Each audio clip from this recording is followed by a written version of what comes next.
rise above the static, dissecting issues diplomatic. With mics in hand, they brave the storm of clashing views and norms transform. The Pundits Podcast, bold and true, shining lights on red and blue. Through heated takes and reasoned thought, they seek the truth that can't be bought. From climate change to foreign ties, they parse the spin and sift the lies. No stone unturned, no topic taboo, as left and right come into view. The Pundits Podcast, bold and true, shining lights on red and blue. Through heated takes and reasoned thought, they seek the truth that can't be bought. From climate change to foreign ties, they parse the spin and sift the lies.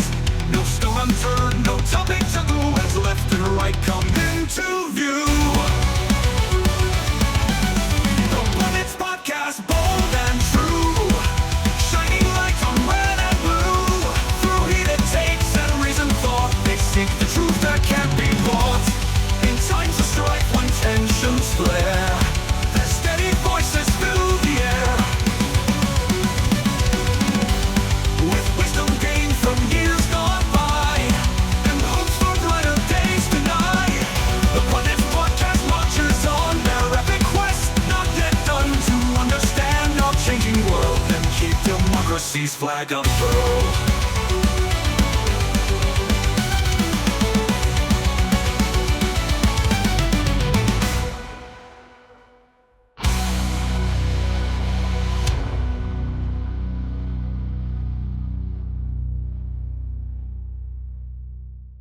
Hey everybody, this is Razib here with The Conversation. I'm here with my friend Josiah Neely of R Street, and should I call you Esquire Neely? I mean, why don't people do that? I think that's kind of an older thing for lawyers. I don't know that. But why is it that doctors, like medical doctors, insist on being called doctor? But lawyers don't insist on being called Esquire. And then I think, yeah, your dad's a dentist. I feel like dentists are like in the middle. Yeah, it's its own separate thing. I don't think you would call a dentist a doctor, right? Even informally. I don't know a lot about like why you call lawyers Esquire or why they don't. I mean, it doesn't seem like it really matters. Well, my understanding is that the MD is actually a copy of the PhD, ironically, since we think of PhD as kind of the fake doctors now. But since the medical profession in the United States was very unregulated and was associated with quackery, they wanted to professionalize themselves. They started calling themselves doctors. And so probably, and they're going to hold on to it because that's the... Yeah. I mean, they make a lot of money, they get a lot of status, and they used to be like butchers and barbers. I mean, people think of medical doctors as the real doctors now, so they have completely overtaken... It's cultural appropriation. Right. Yeah, right, exactly. Yeah. Oh. All right. So we are going to be talking about grandmothers, I think first. That's our first topic. Before we start, actually, why don't you introduce the topic real quick? Okay. So, I didn't want to talk that much about the... It's a really weird topic. No, so I don't want to spend too much time talking about the election because it didn't seem like a lot has happened in the last week. The vibes has not changed. The vibes have not changed. Like this is like an election of vibes, and so there's like nothing that's really happening except for really stupid economic policies. Yeah, it's August, so people are not really paying attention. Both campaigns still seem weirdly focused on the vice presidential candidates. Yeah, I saw a ad recently that was an attack ad about Tim Walz's military record, problems with that. I don't think the ad even mentioned Kamala Harris once, which I can't think of any case in the past where you just run an ad that's just all about the VP candidate. You don't even... All right, you know what this reminds me of? I'm gonna use an analogy, which is like stupid because most people don't know this probably, but the phony war. Like this campaign feels like the phony war, Yeah, where it's like right. things that we're kind of going through the motions, but Kamala Harris is not really like, she's like throwing out like some stupid policies here and there. Trump seems quite distracted.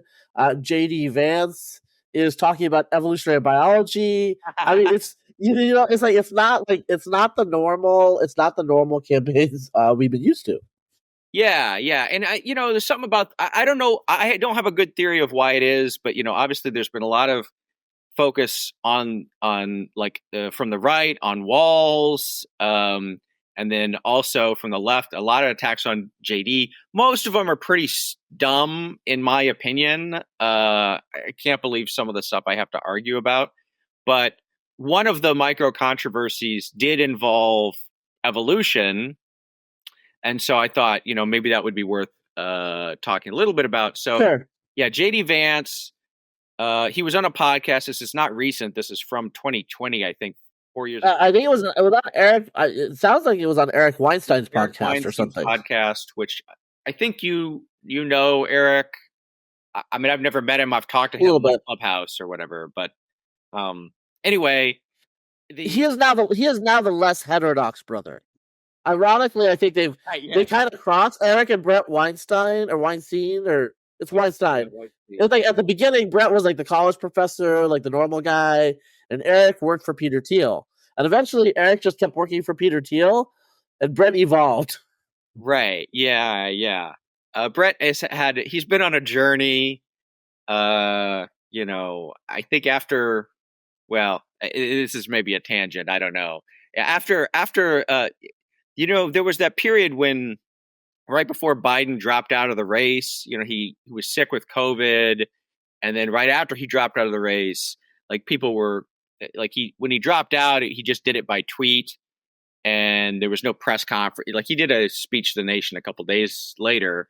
And so there was all sorts of stuff online about, Biden's in a coma, Biden's dead, Biden's being held against his will, by the Secret Service. It's a coup or whatever. A lot of crazy stuff, Well, so I'll put a link to it because I actually didn't listen to it. I listened to the clip. I didn't listen to the whole thing. Okay, yeah. Long podcast. You the podcast. About JD Vance. This is not about JD Vance. This is about Brett Weinstein. Okay. Okay. Yeah. So there was a lot of crazy stuff going on, and I mentioned it because Brett Weinstein, he came out with a video and he said, "Look, guys, I think that all of these conspiracy theories surrounding the Biden dropout are actually the result of a conspiracy because the government is trying to deliberately discredit people who believe this stuff so they won't look into the real conspiracies," right? So that's just an aside. Okay. Okay. Now back to Eric Weinstein and JD Vance. So JD Vance, he's on the podcast. This is in 2020, so he's not really in politics yet.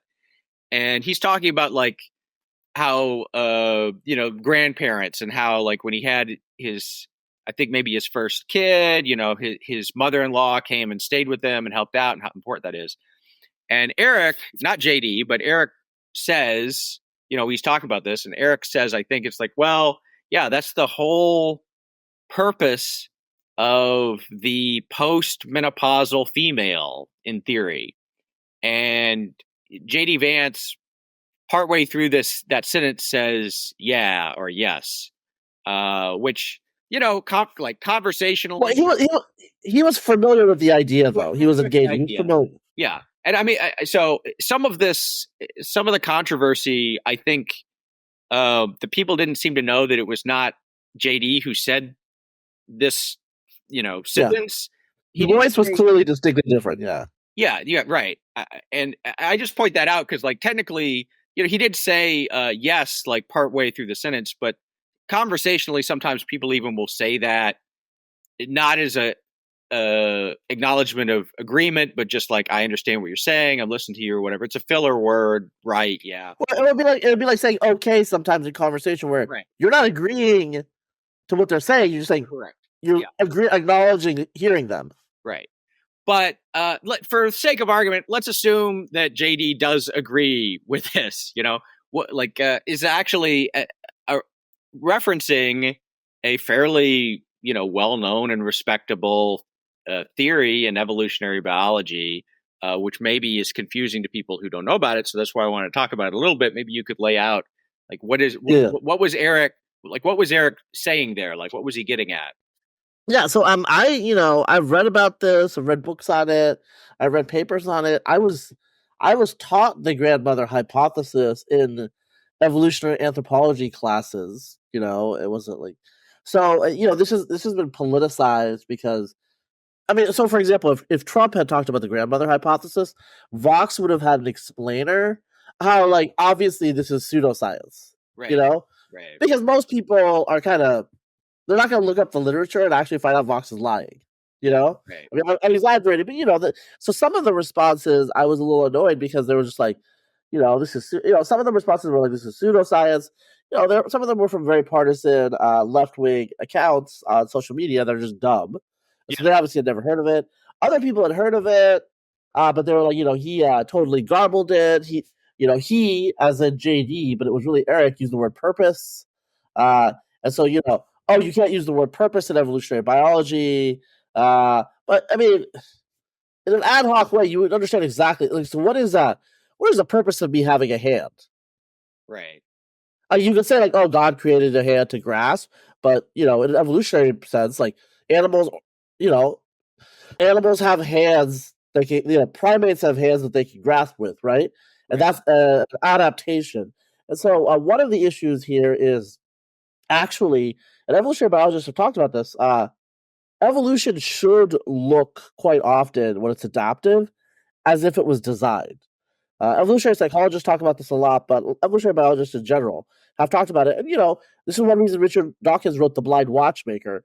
Why it wasn't necessary to have intelligent design, even though our features and our functions look designed, right? And so, what is the purpose? I mean, the purpose ultimately is to survive, to flourish, to adapt to the world around us. Right. And so, when you're talking about the purpose of grandmothers, what what Eric Weinstein was noticing was what scientists have noticed. Believe it or not, menopause, which is when I was told by anthropologists, because I don't know like the mechanisms of human biology to be honest, like that well. Like I know them pretty well, but not like like a specialist. Is menopause is a very very unique uh, physiological process where you take the woman, the reproductive woman's whole system. And there's a bunch of hormonal cascades, obviously, as women who go through menopause know, that shuts it all down. Which that doesn't happen to men. Like our reproductive abilities just go to like the long sunset. It just slowly fades. Things just start breaking down. I think But had a kid, in his yeah, 60s. but there are guys who have kids relatively late, and it's because the residual functionality still maintains as long as we're alive. This is not true with women, and so why is that? Why are they special that way? Well, it turns out that I mean, actually, like among mammals, like it may happen in some of the other apes, like chimpanzees, but really you see it in some whale species and elephants where this sort of thing happens. And these are species that have really long childhoods. They tend to be matrifocal. Elephant, as you guys probably know from like nature specials, elephants center around these females, often related females, and then these the offspring around the related females. When the males get older, they get kicked out, right? They have to go to do so they're matrifocal. Whereas like human systems tend to, but not always, be patrilineal. But anyway, setting that aside, the evolutionary logic is straightforward. When a woman is older, let's say she's 60, if a female has an offspring, the way that you think about it from an evolutionary perspective is what is the marginal value of having a child at 60 versus investing in your daughter's offspring. So you're one half related to your daughter, or you're half related to your daughter, and you're one fourth related to your grandchild if you're a woman, right? Right. So the marginal value has to be it has to be like four times or more greater for there to be a reason for you to invest in your daughter's offspring. But the thing is, you got to think about it. 1 year older, pregnancies get more and more dangerous. Your risk of mortality is very high. Let's say you have this child. The issue is you're 60. Your probability of surviving beyond another 5 to 10 years might not be that high. So that's a quote wasted pregnancy. So there's all sorts of downsides to having pregnancies, to having gestations at such an advanced age. Whereas, we know from economics comparative advantage, right? So let's say the mother has to go gather herbs. Well, you want to leave like a 2-year-old baby, alone? Maybe. I mean, a toddler at that point, toddler could wander off.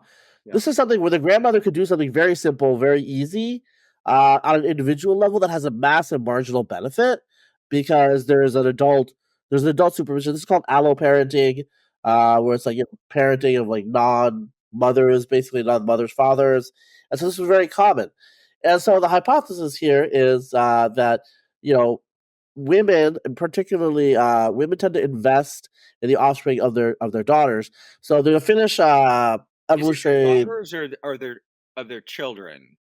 They invest in their daughters' children, right? Okay, So they're investing in their daughter's reproductive fitness, right. and they're investing in reducing the mortality. So the way you measure it in humans is you look at the child infant mortality rate, the life expectancy, whatever, usually infant mortality rate of women if they have a mother in the house. And so the one thing that they found that's interesting is often you see very little effect in a lot of societies from the presence of a living paternal grandmother.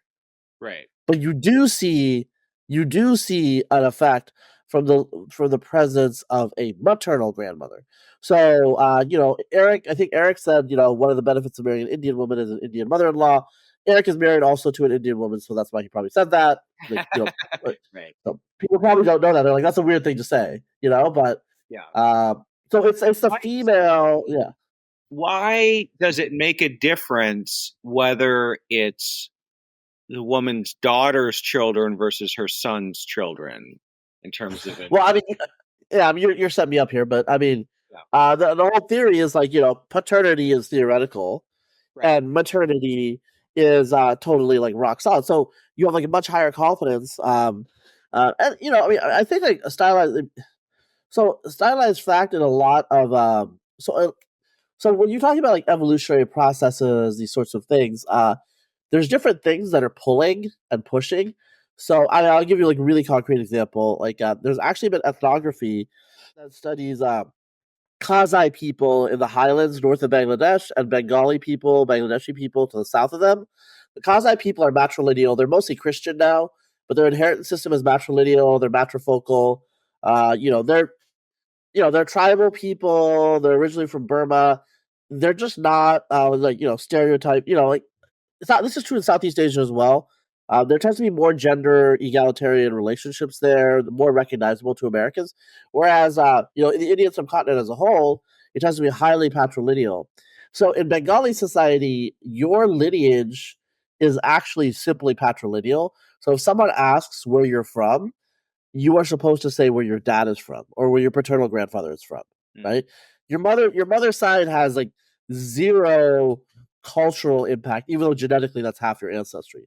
Among the Kazais, your mother's side is the dominant side because they're matrilineal and matrifocal. Okay, so they did studies and they wanted to see what the impact of grandmothers, the living grandmothers, was. In the Kazai, having a maternal grandmother alive had a positive impact. Having a paternal grandmother did not. The exact same thing was true of Bengalis. Yeah. So even though there's a cultural tendency, especially recently, towards patriarchy, on the individual familial level, the relationship between a woman and her mother tends probably just to be tighter than a man and his mother. Right. And there are all sorts of like cultural scripts and narratives. So for example, like I know in Bangladeshi society, people routinely say, "Oh, we don't like." So for this, my parents would say this. It's like we were, when I was little, when I lived in Bangladesh for a little while, and also even like when my mom would call, it's like we are closer to our maternal family than our paternal family, but officially that's not supposed to be true at all. But this is actually very common, where people are close, like like young men are mentored by their maternal uncles, even though by lineage they are, paternally related to their paternal uncles. But this is actually something that also shows up in Indo-European mythology, where this tension is pretty old, actually, where officially your lineage is your dad's side, but the reality of like day to day, all of a sudden maternal uncles become actually a big deal. So Yeah. And is this so? The theory. It's not a cultural theory, so it should kind of apply everywhere. It does seem like there may be. I mean, maybe there are, maybe there aren't. I'm like, I'm just trying to think about like in the Anglo societies or Western societies. well, I mean, the way it would express is would different based on like whether you have the so you know about the Hodgson rule or whatever. Well, I mean, basically, like northern, yeah. So, like northwestern, certain subset of north, like Anglo in particular, but Anglo-Germanic, like those societies, and like French to some extent too. I think, uh, those societies tend to have like small nuclear families, Right. and this is like Joe Hendrick's weird idea, Right. where extended family lineage is not that big of a deal, and it's just they tend not to have like scaled out family value, so it should be less important. But I think if you do have family, grandparents would still matter, right? I think in terms of like those extended family situations, I think what's really weird about these Western societies, like nobody knows who their second cousin is. Okay. Whereas in like a lot of societies, you would know who your like third and fourth cousins are because they're all descended from the common ancestor. But even in like four cousins are the same person. It's right. yeah, I mean, well, but this varies a lot of societies, like in subcontinent, the Indian subcontinent. People in the Northwest have like they have like a paternal lineage group. It's called Birdari, and like everyone's supposed so it's basically a tribe. So those societies are what you would call tribal. So we in the West tend to use tribal in a colloquial sense, but tribes mean something very specific, and it's in a lot of societies it's like so Arabs know what tribe they're on in. Arabs are tribal. Persians are not tribal, right? Right. So Persians, a Persian person would be like, I come from this village. That's where I'm from. That makes sense to you, right?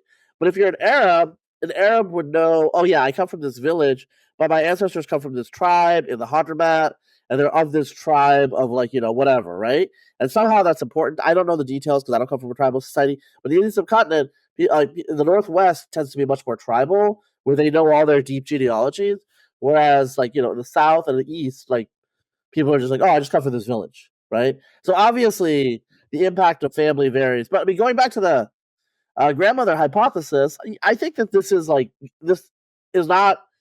It doesn't matter how complex a society is. It's a pretty primal nuclear, like probably. I mean, it's a biological adaptation, so that probably goes back to the forager times, right? Yeah. Probably goes back to the forager times, and also someone was pointing out to me that have like because very few species have menopause, but menopause is strongly correlated with very long life expectancy. So in a lot of society, in a lot of like primate societies, basically once the reproductive fertility goes down to a certain level, people die, or, like individuals die, like among chimpanzees and stuff like that. And so the argument here is our really long post reproductive lives of women. We have men are also alive longer because of that. Right. Because it's just a side effect. Like we live along. It's like having nipples. Our long life expectancy.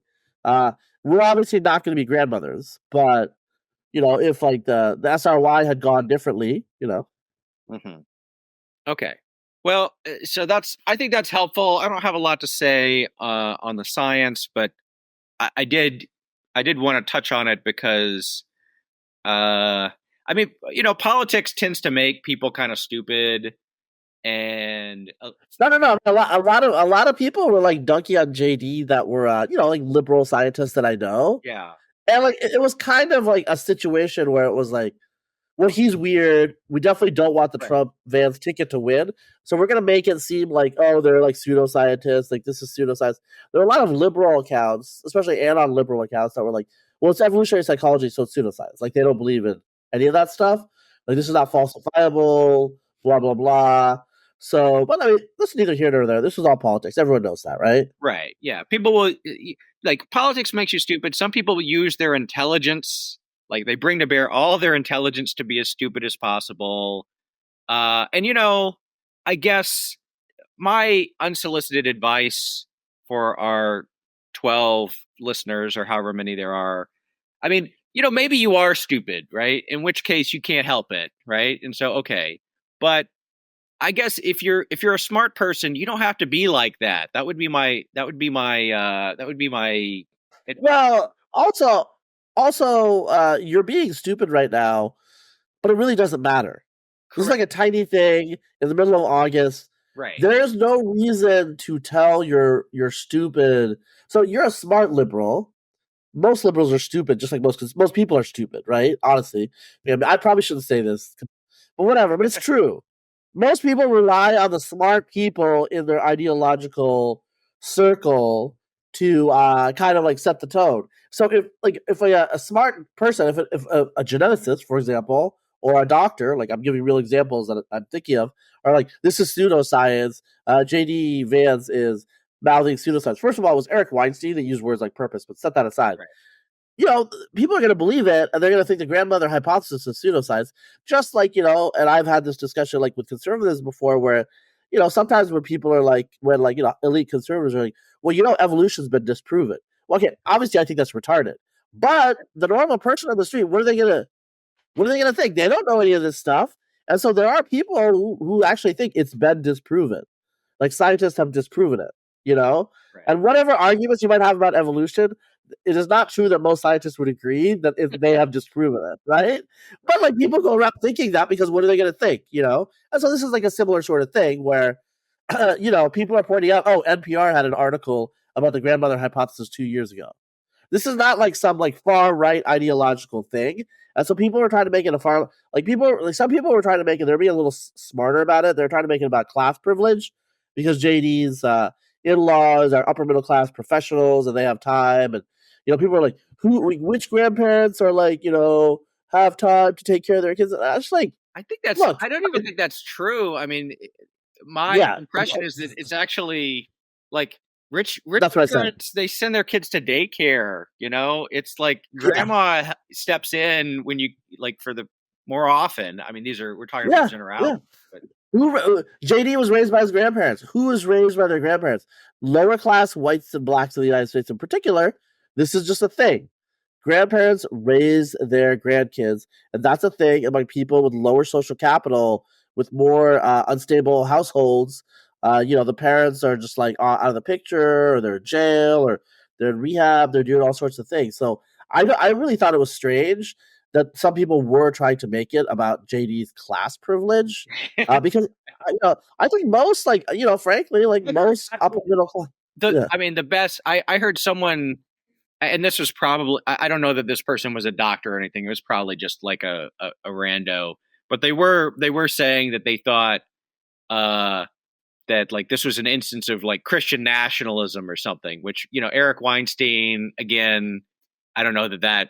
I don't know that he's a big Christian nationalist exactly, but I mean, it does attract. yeah, people come up with like a lot of I remember, and I have long been like a lot of politics is about this, and maybe I don't know. I just always find it very aggravating. I remember back, this was during the Obama administration. I think it was during his first term, even. I remember seeing on Facebook someone had posted a photo, and it was of Obama in the Oval Office, and he was kind of leaning back in his chair, and he had his feet up on the desk, right? And someone was writing about how, hey, like Obama, he's the president. You're only the president for like 48 years. You don't actually own the White House. That desk has been there a long time. It's disrespectful to the Oval Office, blah, blah, blah, blah, blah. It really belongs to all of us. So we should tell him to get his feet off our furniture. And, I read that and I thought, I wasn't sure what to make of it. And then I scroll down, and of course, like there's a comment where someone has posted a photo of George W. Bush with his feet on the desk, right? It's like, okay, yeah, I get it. Like, there's like a filter in your brain where you're kind of like looking. It's like, how can I be mad about this, right? I know people that right now are very mad, like that Tim Walz said he liked bland food, right? Because this is some sort of anti-racist, anti-white racist dog whistle. Wait, did he say something about mayonnaise? Kamala, he was talking with Kamala, and Kamala said something about mayonnaise, right? Which Yeah, black people have a thing. I mean, because I know this from watching the movie White Chicks. I think yeah, black people are obsessed with the idea that white people put mayonnaise on everything. yeah. Well, I think it's actually originally a Jewish trope, because like the stand-up comedy observation is that like white people, Gentiles, I guess you would have to say, they have their sandwiches with mayo and white bread, whereas the Jews did mustard and rye. And actually, I think that has to do with like food impurities. Yeah, the things you have to mix together, what's kosher, Right, yeah. and stuff like that. I do have to say, a lot of the stuff about quote white people, though. I mean, so like we live in Texas.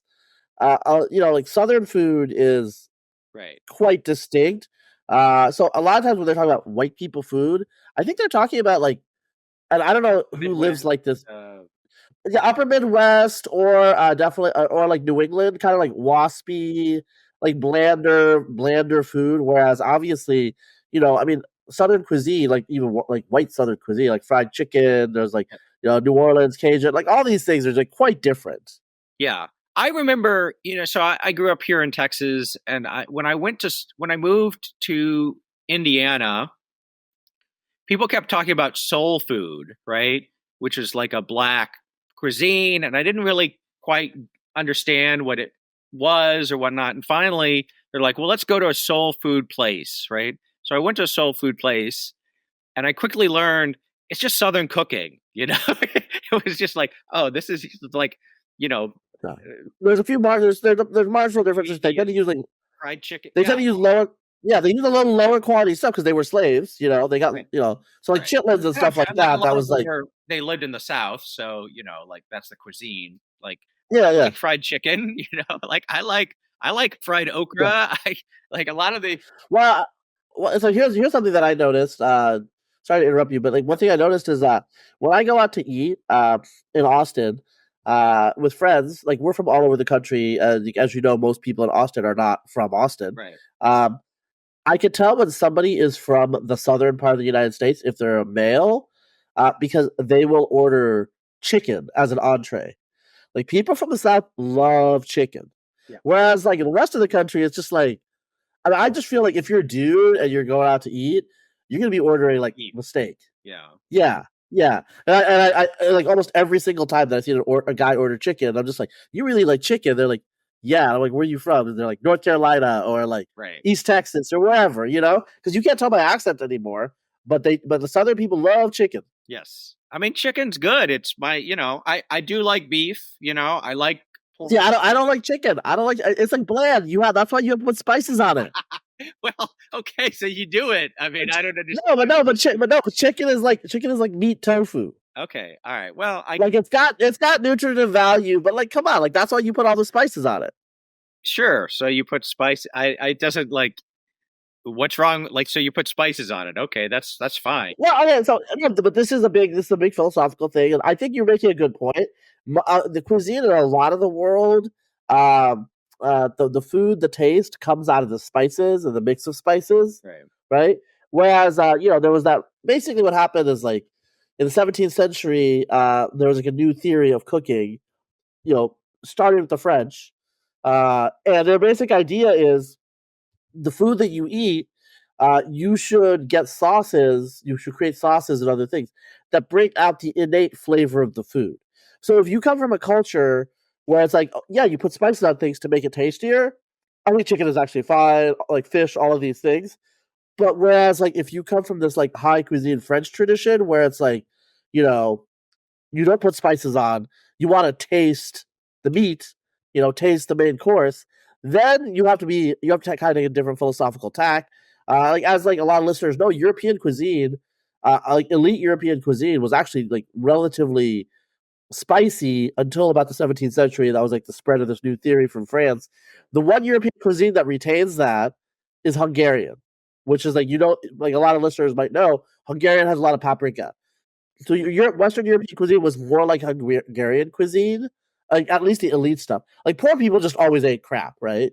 Right. Like they couldn't afford a lot of things, so whatever. But like if you had like if you were like in the Middle Ages, there's all these like spices and stuff like that. Whereas like by like 1700, they got rid of that because they had a new theory. Like the French always have a new theory. Yeah. It's actually good not to put spices, just like put some like sauce. So they have a new theory. Right. Whether it's true or not, that's a separate issue. But it's if you go to a Michelin star restaurant, that's what's going on. Okay. All right. Well, that's good to know. That's good to know. All right. Do you want to talk about anonymous accounts or?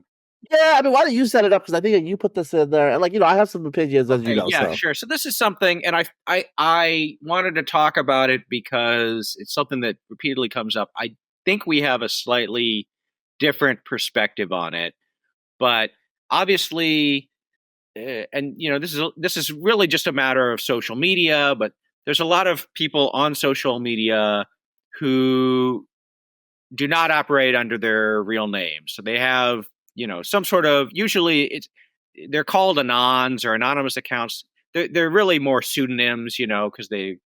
Well, but there is a difference between pseudos and pure total anons, right? There's Correct. a spectrum. But unlike Twitter or X or Facebook or whatever, you're generally not going to get any pure anons, or I don't know, maybe you will occasionally, but like most of the big, there's a lot of big accounts that either are or were anonymous. Some of them have gotten their identities revealed over time. Curtis Yarvin was Mitch's Molebug. Like a lot of them have like we. Well, no, Beth J. Is it Beth Jesus? Yeah, Anyway, Beth Jesus, right? yeah. Bron Which again, you could. Bap, yeah. Yeah. There was a guy back in the day, Jazz Hands McFeels. So some of them have like silly names or whatever, and this is so this is like a recurring controversy. Like should people be anonymous online? Should they not? So I think there's pros and cons to it. I'm gonna say my fundamental position is that we live in a society where people can be fired, face economic consequences, face social ostracism for saying even reasonable or true things about the world, right? Not just like, it would be one question if people face these consequences for like saying there was no Holocaust or whatever, but there's certainly some parts of the country, and it varies over time, where just even saying, I would say, perfectly reasonable stuff can get you in a lot of trouble. I think that is unjust. I think that's socially bad, and it's also unjust on a personal level. And so anonymous accounts are kind of a partial workaround. So I guess I respect that if that's what people want to do. It's not for myself for various reasons. That doesn't seem like that's a good option for me. But I'm like for people to be able to do it, and I don't think there's anything like not respectable about doing it. That's kind of my general attitude. Yeah, so I guess just to stipulate, there are anons, quote unquote anons. So there's anons and there's anons. So let's just do like there's like lowercase anons, which is a big category, where it's like if I was like Bazib Khan, I'd be an anon. But you'd be pretty sure who Bazib Khan is or who they're trying to be. Like Bazib Khan is like signaling something. Like Beth Bezos that we mentioned or BAP, you can literally spend 30 seconds on Google and figure out what their real names are. So that's why like those are, I call them pseudos. They're pseudonyms, and it's just so like it makes it so that they're not using their real name. I mean, there was a time, like, that is true now. There was a time where you could not do that with Bronze Age pervert, like people had Yeah. to, like, People get out. they get doxxed. Yeah. They get doxxed, and that's like a whole thing. So but over time, if you're a big account, there's a few like drill that are out there that remain totally anonymous because they're not like, basically, if you monetize in any way, if you leverage it into your professional success, it's gonna. So we have a friend where it was, where it's like, we have a lot of friends. So like, I don't even need to say specific. There's a lot of people I know who are paranoid about being doxxed to their identity, but I'm like, look, if I spend 5 minutes, I can figure out who you are. Everyone can figure it out. So I'm like, why are you that freaked out when the people that really hate you will spend those 5 minutes? The people who won't spend the 5 minutes are the people that don't care. Honestly, even like with my name, it's not like a super common name, but it's just like people don't look me up, and so they get like, if Mike Cernovich retweets me, eventually it goes into the Cernovich Magatard zone, and they're like, oh, why is Mike retweeting the terrorist and all these other things, I think people don't know who you are. If you're an anon and you're writing about like a political dissidency in Iran, there's a real reason for that. Right. Okay. So I think that's like kind of like the hard, like, strong case.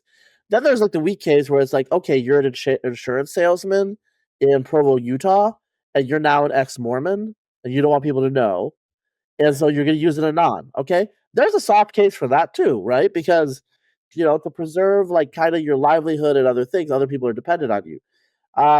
The issue that ends up happening is. Hope you enjoyed the podcast so far. To listen to the rest of it, please go to conversation.substack.com.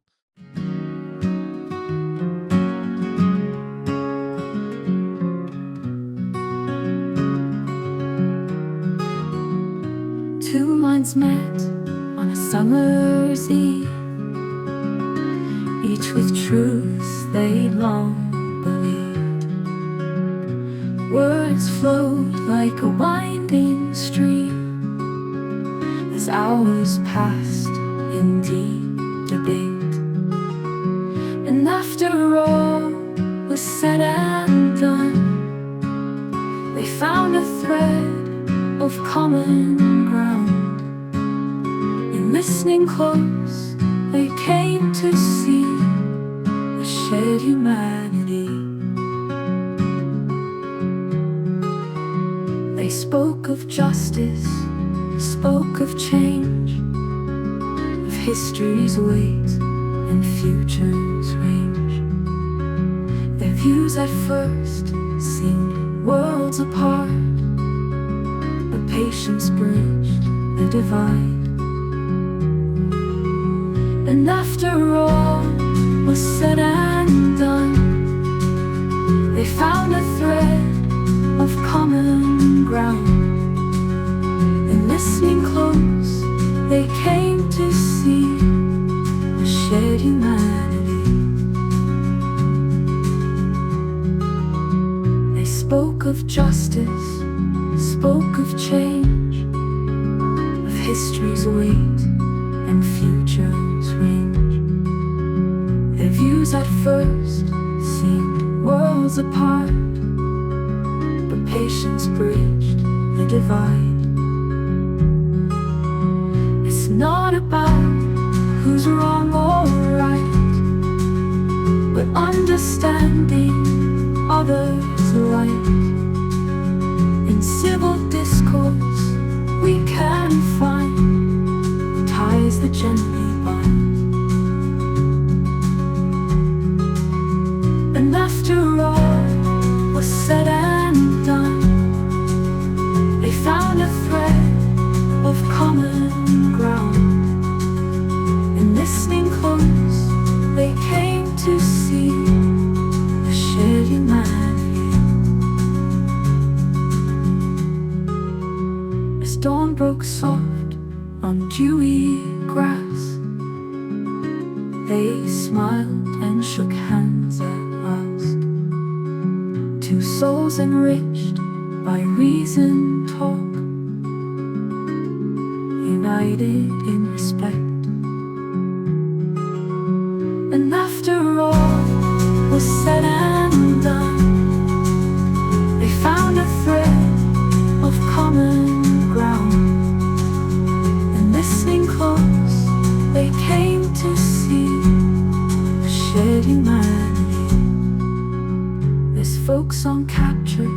the essence of a long, thoughtful discussion between two public intellectuals. It emphasizes the power of patient listening, mutual respect, and the discovery of common ground. The gentle tone reflects the common understanding they reach after their debate. Would you like me to expand on any aspects of